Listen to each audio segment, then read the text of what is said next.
राजयोग संघर्ष news.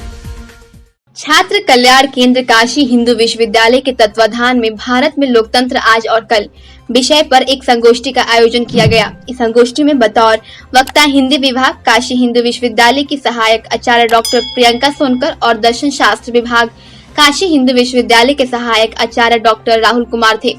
Doctor Rahul Kumar ने सर्वप्रथम लोकतंत्र के सैद्धांतिक स्वरूप को स्पष्ट किया। उन्होंने बताया कि भारतीय समाज में लोकतंत्र के जिस पड़ाव पर हम उपस्थित हैं, इसका बीज रूप हमें अशोक के शासनकाल में मिलता है। जब बुद्ध के धम्म से उनका परिचय हुआ, तब अपने शासन में धम्म को शामिल करके उस मोनार्की में भी लोकतंत्र के बीज की नींव सम्राट अशोक डालते हैं।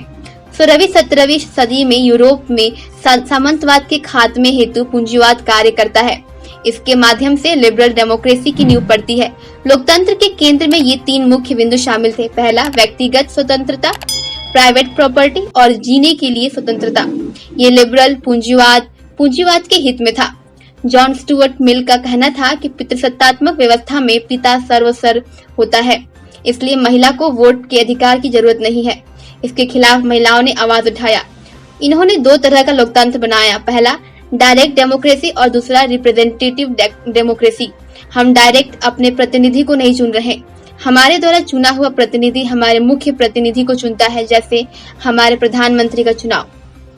ये भी कहीं न कहीं पूर्ण लोकतांत्रिक में खोट की भांति है। इन्होंने दबाव संगठन के विषय में भी बताया। महिला संगठन, मजदूर संगठन आदि लोकतंत्र को लागू करने हेतु दबाव बनाने का काम करते हैं।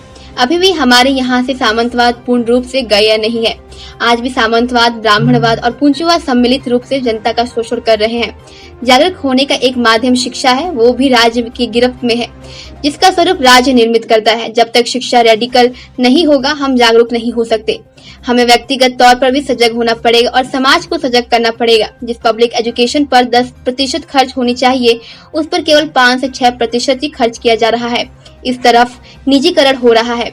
असल में छात्रों को जो सरकारी नौकरी के एग्जाम में फेल हो रहे हैं, ये उनका फेलियर नहीं है। आर्टिफिशियल इंटेलिजेंस आए, लेकिन उसका बंटवारा हम सभी के बीच बराबर रूप से होना चाहिए। प्रोडक्शन का सामान बंटवारा हो, इसके लिए हमें लड़ना होगा। कार्यक्रम के अंत में प्रश्नोत्तरी सेशन के तहत छात्रों ने कई सवाल खड़े किए, जिसका युक्तियुक्त उत्तर प्रदान किया गया। इस संगोष्ठी का संचालन हिंदी विभाग के छात्र जितेंद्र कुमार ने किया।